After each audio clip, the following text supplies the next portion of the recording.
You're listening to Simply the Best Sports Take, the best podcast breaking down the best stuff in sports with host Sean Bingham.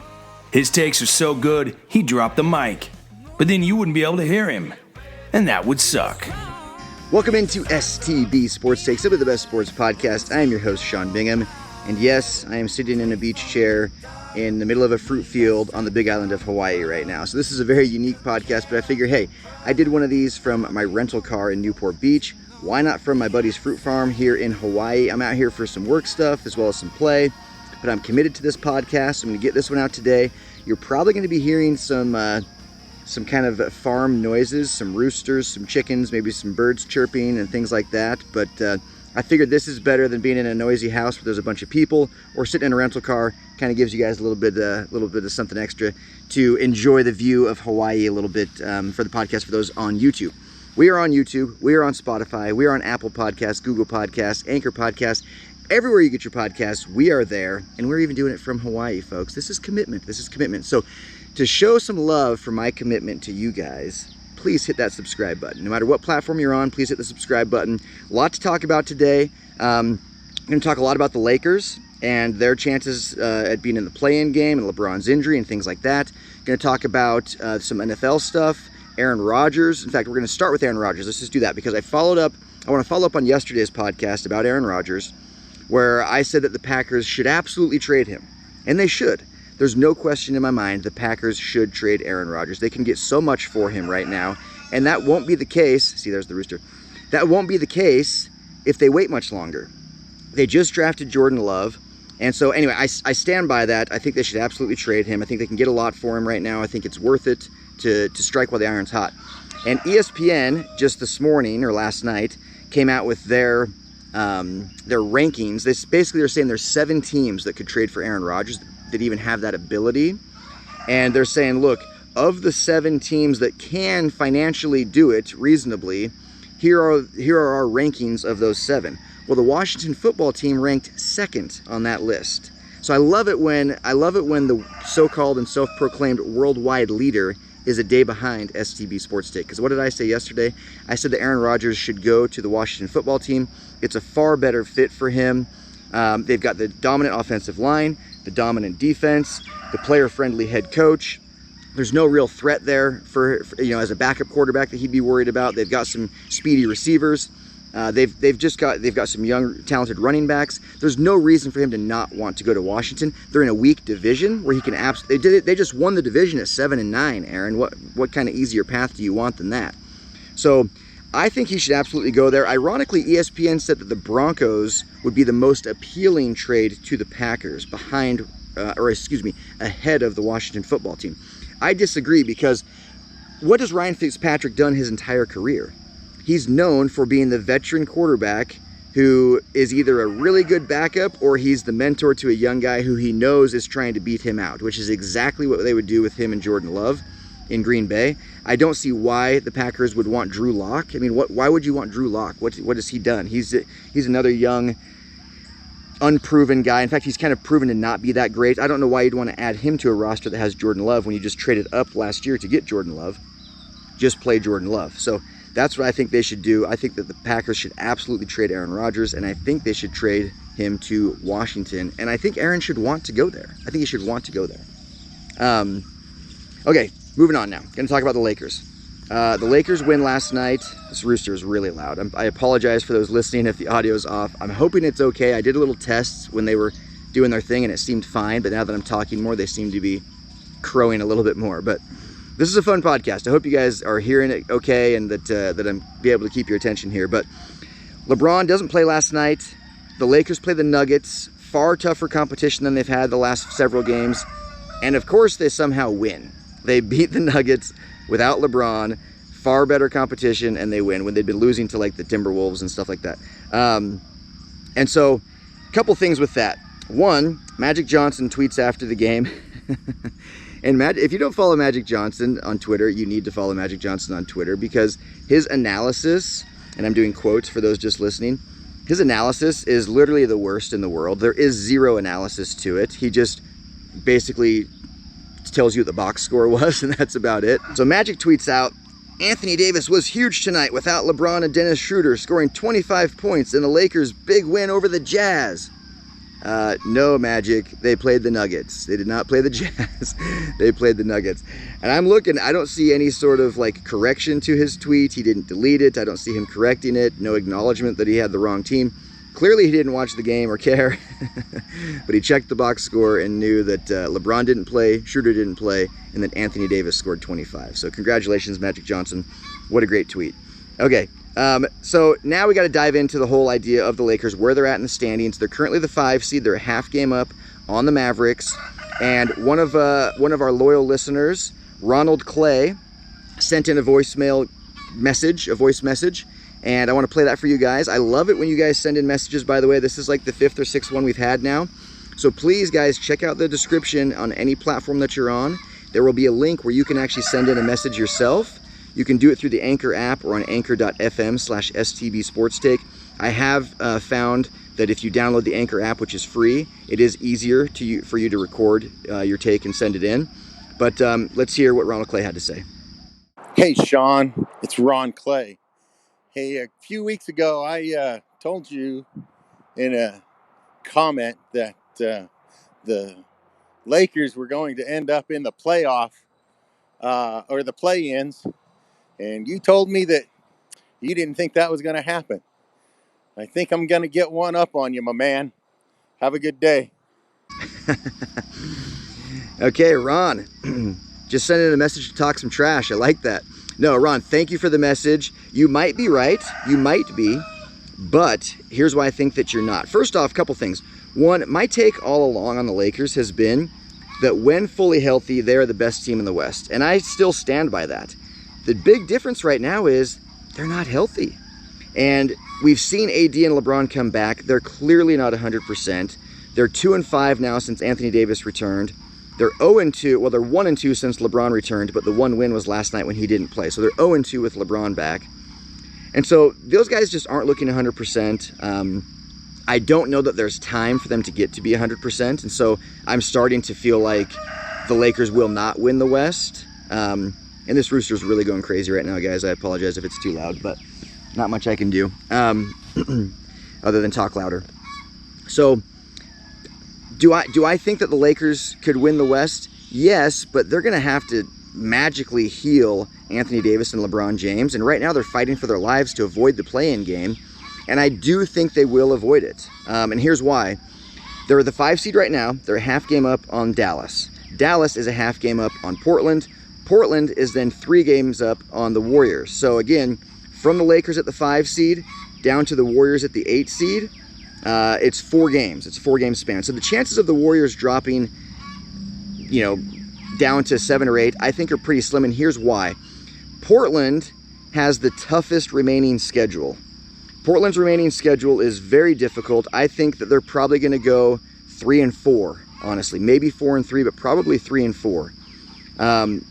Portland plays the Cavaliers, which they'll win. Then they play the Lakers. That's a big game on Friday. Spurs, Rockets. Those are winnable games. But then they finish with Jazz, Suns, Nuggets. So Lakers, Jazz, Suns, and Nuggets. The Blazers do not have an easy path. 4-3, I think, is their best case scenario. So I don't think. And then the Lakers remaining schedule, they play the Clippers on Thursday. So I'm very interested to see how the Lakers look after 2 full days of rest. They don't have a game today. They played last night. LeBron didn't play, though. They have today off. They have tomorrow off. Then they play Thursday night. I'm sure we'll see LeBron come back for that game. I would think anyway. I'm very interested to see how he and Anthony Davis and the Lakers look against the Clippers on Thursday night. Then they play the Blazers on Friday. And maybe, as I'm looking at this, I'm thinking on the fly, that's a back-to-back. It wouldn't surprise me, actually, if you saw LeBron sit against the Clippers and just say, you know what, we're cashing this one up to a loss. We don't need to gain a game on them. We may likely lose even if LeBron plays. Let's focus on this Portland game that we absolutely have to win for play-in game avoidance and make sure they win that game on the road against Portland. So you might see LeBron sit on Thursday, basically sandbagging for that second half of the back-to-back. I wouldn't be surprised if you even saw Anthony Davis sit against the Clippers. I don't know. I guess we'll see. But that game is the more important game. The game head-to-head against the Blazers is the more important game. Then they have the Suns, difficult. Knicks, difficult. But then they end with Rockets, Pacers, Pelicans. So to me, the Lakers are probably going to finish 4-3. Maybe best case scenario would be 5-2 for the Lakers, but I'm guessing they finish 4-3, and I'm guessing Portland finishes 4-3, which means they will finish one game up on Portland. So I think it's safe to say they'll beat Portland. Golden State's 4 games back of the Lakers. There's just not enough games for them to make up with only 7 or 8 games remaining to move ahead. So the worst case scenario at this point for the Lakers is the 6th seed. I think the Lakers will avoid the play-in game, and I think that's exactly where they'll land, is the 6th seed, because they are a half game up on Dallas, but Dallas owns the tiebreaker against the Lakers, having won the last 2 games against them. They're 2-1, so in head-to-head. So Dallas owns that tiebreaker, and Dallas's remaining schedule is Heat, Nets, very difficult games, but then they have Cavs, Grizzlies, Pelicans, Raptors, Timberwolves. Like, they have the easiest schedule by far. So I think you're going to see the Dallas Mavericks gain that game up on the Lakers, plus own the tiebreaker. So I think Dallas will finish 5, Lakers will finish 6, and then it's going to be Portland and Golden State at 7 and 8. So I don't know who's going to win those play-in games. I'm hoping that we just get Portland and Golden State as the 7-8 after the play-in scenario. Again, the 7 seed plays the 8 seed at the 7 seeds arena. 9 and 10 play at the 9 seed arena. The winner of 7 and 8 is the 7 seed. The loser plays the winner of the 9-10, and they host that game. The winner of that game then goes on to be the 8 seed. So if you finish in the top 8 seeds, you get 2 chances to make it into the playoffs still. And if you're the 9 or 10, you have to win 2 games to get in. So the play-in game isn't outrageously ridiculous. Nobody should be fired, like LeBron was saying. But I do think that the Lakers will finish in the 6th seed. I really do. Looking at the schedules, looking at the standings, I think that the chances of the Lakers finishing lower than 6 is very, very slim. I think them finishing higher than 6 is very, very slim. So for all you Jazz fans listening, this is a big deal. The stars are aligning. The best team in the West is hurt, and they're going to finish 6th. So even if they do get healthy, we can avoid them if we're the 1 seed. I mean, I would love nothing more than to have the Lakers finish 6th, Suns finish 2nd, Clippers finish 3rd, and it's all shaping up to be like that if the Jazz can just hang on. I'm so glad they got the win last night. That was a big win. Again without Conley, again without Mitchell. If they can just survive another couple games, hopefully we get those guys back. But we got to hold on to that 1 seed. We're a half game up on Phoenix right now, but they own the tiebreaker, so we have to finish a full game ahead. So be interesting to see how that goes. But that's my prediction for the Western Conference. And man, would I love that, because it takes that to win a championship sometimes. It just takes the stars aligning for a lot of these, especially smaller market teams. It just takes the stars aligning. So, okay, back to the NFL real quick. Tom Brady, Julian Edelman retired, and I did a whole podcast about how he does not belong in the Hall of Fame. He's 1,000% not a Hall of Famer. I just want to say that. But Tom Brady tweeted out, or I don't know if he tweeted it or he said it on like a podcast. He said, "We know Julian didn't retire. Let's be honest, he's just too scared to tell Bill he wants to come to Tampa. I've been there." I love this for so many reasons. One, how interesting would it be if Julian Edelman followed in the footsteps of Rob Gronkowski and retired, quote unquote, and then went and joined Tom Brady in Tampa Bay. Shots fired at Bill Belichick. I don't think you'll see Julian Edelman join the Tampa Bay Buccaneers. He's 34, which means he does have a couple years left, ideally or potentially, but he's got a bum knee. He did reply back, and he said, what did he say here? He said, "Not going anywhere, Bubs. Hashtag Foxborough forever." Now, Foxborough forever is, of course, referring to where the Patriots play. He's used that hashtag quite a bit over the years, so that's not necessarily a new thing. But I don't think we're going to see Julian Edelman go to the Bucs. I really don't. It wouldn't be shocking, of course, if he did. But the bigger story here is that Tom Brady just continues to take shots at Bill Belichick. He's just loving life right now. He's 43, got a supermodel wife. He's filthy rich. He just won his 7th Super Bowl. He already had 6. Takes the huge chance in going to a brand new team during a pandemic where he gets no practice with these guys. A new coach, new system. Can't teach an old dog new tricks, right? Well, he goes to a new team, and in his first year, he wins the Super Bowl. Well, the team he left doesn't even make the playoffs, and they were a Super Bowl contender every year with him. He's absolutely loving life, and he is taking shots at Bill Belichick. He already won that breakup. Again, I don't call it a divorce because it's just sports, but he already won that breakup, and now he's just pouring salt in the wound of New England Patriot fans and Bill Belichick especially. So Brady wins that one. Okay, back to the NBA. Carmelo Anthony last night became the 10th all-time leader in NBA history in scoring. He passed Elvin Hayes. He needs 91 more to pass Moses Malone. He's averaging 13.6 points this season. He needs 13 points per game for the remaining 7 games that the Blazers have in order to pass Moses Malone. I think he'll do it. And here's what he had to say after the game. Top 10, all time, that's big time. Hey, this time, you really do have to make a speech. I gotta make a speech? I mean, a couple years ago, I didn't think I was gonna be in this moment right now. I was out the league for whatever reason. I'm back. I persevered. I stayed strong, stayed true to myself, and now I'm here in the top 10. So, thank you.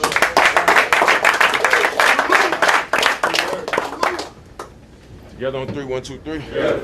And yeah, how wild is that Carmelo Anthony was literally out of the league for over a year? He didn't miss any one individual full season, but he missed like 90% or 80% of one season and then like 30% of the next. So he missed more than a full season because nobody wanted him. It's so crazy. Nobody wanted this guy. It's because the game started to evolve past him. He also was a guy that just needed to start. He must start. He must be the number one option. And it got to a point where it was like, not only are you not as talented as you used to be, but the game's evolved past your skill set a little bit. You're not the greatest three-point shooter. He's like 35%. He's a mid-range guy. It got to a point where his pride maybe got in the way. He humbled himself, and he's a fantastic sixth man for the Portland Trail Blazers, a key piece on that team. Just incredible that he, as the 10th all-time leading scorer in NBA history, just 2 or 3 seasons ago, wasn't even wanted on a roster. Nobody wanted him. And now he's a key part of a team that's going to make the playoffs again. So congrats to Carmelo Anthony. Last thing, I'm going to wrap up with this. Russell Westbrook had a monster triple-double last night. Now, you guess the stats. He went 24, 21, and 14. You hear those numbers, 24, 21, and 14. What are you guessing those stats are in? Most people are going to say he had 24 points. And then they're thinking, man, 21 assists or 21 rebounds. That's incredible. I don't know which one it was, though. Well, it was 24 assists for Russell Westbrook, 21 rebounds, 14 points. The guy only shot the ball 8 times, scored 14 points. He was 5 of 8 from the field, didn't take a 3, was 4 of 4 from the foul line, and then he had 24 assists and 21 rebounds. This guy is a monster like we've never seen. I don't care what anybody says, he is absolutely positively elite. He's one of the all-time greats. Again, if he could just hone in that three-point shot. I was talking to a friend the other day who will go unnamed, but he works with NBA player development, and he was saying how Russell Westbrook just doesn't, he's got a personal development coach that just doesn't put in the time with him on his mechanics and things like that. And if he did, this guy could jump from like a 31% three-point shooter to probably 36, 37, 38, and that would make him so much more formidable and desirable for teams to have. I think the guy's elite. Again, if he could just get that shot a little bit better, cut down a little bit on the free throw, on the turnovers rather, he'd be arguably one of the 10, 15 greatest players of all time. As it is, no championships, again, struggles to shoot, gets a lot of turnovers. I'd still put him maybe top 25, 30 all time, but not top 15. So the Wizards, by the way, they win 154 to 141 over the Pacers in regulation. No overtime, 154 to 141 in regulation. So they're now just a half game behind the Pacers for the 9 seed. Wizards are in 10th place. They're on fire right now. And only because I predicted very, very early in the season that with the roster they had, Bradley Beal and Russell Westbrook in particular, there's no way they missed the playoffs. And they will absolutely not miss the play-in game scenario at this point. They're too far out in front and playing too well to fall outside the 10 seed. They were the 13 seed forever. Now they're the 10 seed. And I think you're actually going to see them sneak into the 9 seed. They own the tiebreaker over the Pacers, who they just beat. They play them one more time, so that'll be a key head-to-head matchup.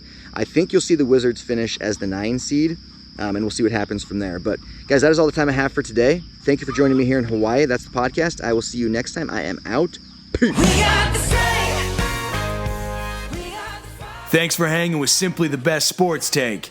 Don't forget to subscribe to this podcast and check out STB Sports Take.com. Simply the best in sports.